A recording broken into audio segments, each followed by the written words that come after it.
My brother-in-law wanted to feast on me instead of the food at a recent family gathering, and no one stopped him. Now I'm being blamed for finding him disgusting when it was just a test. Posted by u/throwrally97. My sister recently got married to my brother-in-law about 3 to 4 months ago, and I didn't really see much of them after the wedding, as they went on their honeymoon and then returned back to work. But once a month, our family gets together, and my parents host a huge feast. Since this took place a week ago, it was for the month of August. During this dinner, my brother-in-law was acting extremely weird towards me. He was complimenting my body, ignoring my sister, and just behaving strangely. It was completely unexpected for several reasons, one being that his wife was sitting right next to me, and two, he has only been married a few months. Also, he's never spoken to or about me like that before. I felt really uncomfortable, and I'm sure it was obvious to the rest of the room because, seriously, what was going on? What made it even stranger was that nobody said anything. I was extremely confused and just wanted to leave. I left early, but when I got home, I felt so icky. I don't even know how to describe it. I decided to message my sister to let her know his behavior made me uncomfortable. I also mentioned that it was concerning that he felt comfortable saying these things in front of my parents and brother. I explained that if she didn't feel comfortable addressing it, I wouldn't mind talking to him myself. His behavior was so unnerving that I FaceTimed my boyfriend, who was away for work in the US. I told him how suddenly my brother-in-law's behavior towards me shifted from that of a sibling to this horribly uncomfortable situation. He was pissed, and rightfully so. My sister didn't respond to my texts until the next day. She asked to meet up, so I did. I was expecting her to be upset and for him to apologize for what he said. Instead, she admitted that it was all a test, and I had passed. I was confused, to say the least. What did she mean by a test? What was going on? Turns out, she had her husband do those things on purpose because she wanted to see how I would react if he really said those things to me and meant them. My reaction and choice to message her afterward told her I could be trusted around him. I was offended, to say the least. Why would she think I couldn't be trusted? Well, let me tell you what I believe to be a completely invalid reason for this lack of trust. My sister has been married before. She was 27, and the divorce happened about 10 months into the marriage. Her ex was a psycho, to say the least. He had known me longer than he knew my sister. I was the one who introduced them. They got along well and eventually started dating. It seemed like the healthiest, most romantic relationship to ever grace this planet. Then, they got married. During their marriage, I was staying with them because it was a closer commute to work. They had extra bedrooms, and I paid rent and took care of myself by cooking and cleaning. But my underwear started going missing. At first, I assumed it had just gotten mixed up in my sister's laundry and would turn up eventually. But it happened more frequently, to the point where I was buying underwear almost weekly. I kept pressuring my sister to admit she was taking it, but she was adamant it wasn't her.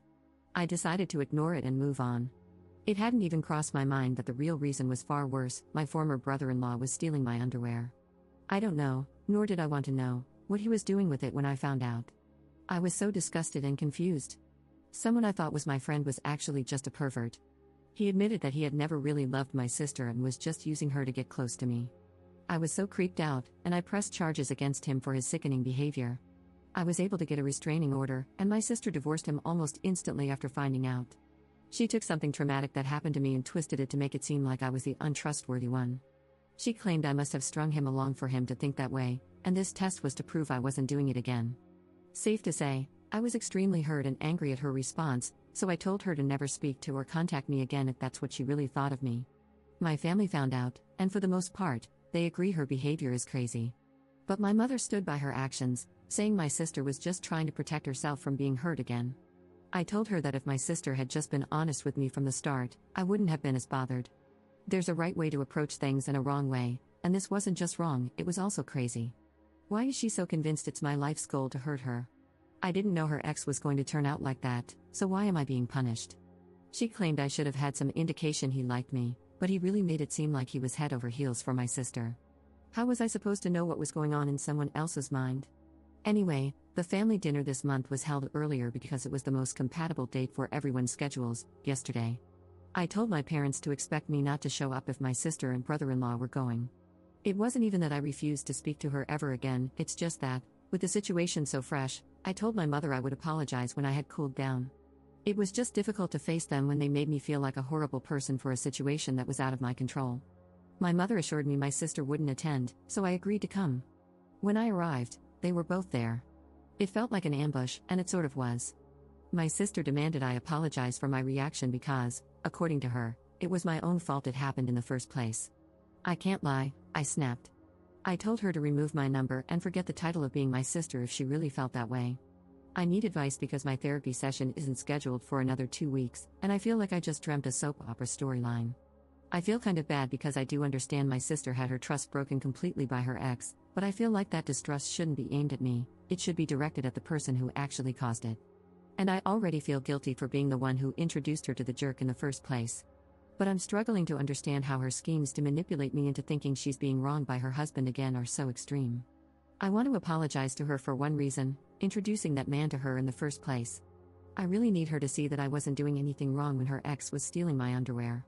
I was just as in the dark as she was. How do I go about apologizing for introducing her to him while also getting my sister's trust back and showing her I truly just want the best for her? Commenter. What were your father and other family members doing during this charade? Why didn't anyone speak up or have your back? It's totally creepy. You deserve to be treated better by everyone who was there. Ops response. My dad wasn't pleased with what my brother-in-law said during the August dinner. Then, when he found out about the plan, he forbade him from entering the family home again. My mother lied and said they weren't invited, but they showed up anyway. Apparently, my dad was livid and threatened to call the police if they didn't leave. I left after saying what I said, so I don't know what happened afterward. However, my brother called me and told me everything that went down after I left the August dinner and at this month's dinner. My brother and dad are amazing, and I'm going to update the post at some point to make sure everyone knows. Update 3 days later. A lot has happened over the last couple of days. I have tried to read all the comments and taken everyone's advice. This has been the outcome. I lost a sister and a mother in 2 days. It's more heartbreaking than anything. I had a meetup with everyone, and my boyfriend came with me so I had support during the conversation. Honestly, it was hard to look at any of them because of the way they treated me. I'm so thankful to everyone for opening my eyes to the crazy behavior exhibited in the first part of this story. In front of everyone, my mother admitted to knowing about the plans from the start. My sister confided in her, and she agreed it was a good idea. She supported her son-in-law openly harassing her daughter. I'm in complete shock, and it just hurts so much knowing she would condone this, considering she knew how much I was affected by the first husband. She knew I was having a difficult time in therapy. It took me a long time to trust people again after that, and I feel like once again, my trust has been broken. I don't know how I'm ever going to trust anyone again. I'm really thankful my boyfriend was there to comfort me because it was so hard to keep my composure around them. My sister was not budging at all. She kept maintaining she was in the right. She said the only reason I wouldn't apologize is because, deep down, I knew what her ex was like. She said I just liked getting attention from him, knowing he was married to my sister. She also claimed I overreacted, and if it's acting, then it's not harassment. I told her she shouldn't expect any calls or texts from me, and not to be contacted by me until I received the apology I deserve from both her and my brother-in-law. Speaking of, he was pretty silent throughout the whole thing, probably because my father threatened his life if he spoke badly about me. He did say that the only reason he did it was to placate my sister because she kept accusing him of ogling me. But still, no apology from him. My mother, this one broke my heart the most. She told me I was over-exaggerating and that I should be happy to have passed my sister's test. She actually said the words, "We can all move on now." I was in complete awe, to be honest. How could she think that things would just go back to normal after this? I asked why she was supporting such delusional behavior. She said it was because she loved my sister and wanted her to be happy. I asked her if she loved me as much as she loved my sister. She said yes. It seemed hesitant, but I don't want to read too much into that. I told her I wanted an apology for her schemes. She refused, so I gave her the same conditions I gave my sister and brother-in-law. Until I get an apology, I simply am not speaking to all 3 of them. As a result, I probably have to go low contact with my brother and dad because they both live with my mother. I mean, I'll hang out with them outside and without my mother's presence, but whether she'll let them is the question. I know some of you have suggested spending time with my boyfriend's family on holidays and special occasions. I haven't met my boyfriend's family before because they live in the US, but after this situation, I've taken 2 weeks of paid holiday at the end of this month, and he's taking me to meet them for the first time. I hope it goes well because they might be the only family I have now. My therapy session has been moved to tomorrow because I requested an emergency appointment, so wish me luck. Anyway, my biggest thanks go to all you Redditors for helping me see the situation for what it was. For your advice and compassion, I'm really grateful. I don't think I would have been able to get through this on my own. It's likely I would have caved and apologized, just for the pattern to repeat itself. Truly, thank you so much. Wishing you all the best, and I hope you know that your advice might have just saved me from my need to always please others. I'll look back on this moment anytime I feel like putting someone else's feelings above my own comfort. Hope your hearts are filled with love and happiness. Second update 9 months later. Posting this on my profile instead because a few people have requested an update. To be honest, there hasn't been much to update on regarding that particular situation. I am in contact with my mom again since the incident because she apologized. My sister and I still do not speak. From what I know, she is still married to my brother-in-law, and I think they're expecting, something I inferred from a family friend's Facebook post. I'm doing a lot better, though. I've grown closer to my dad and brother throughout everything.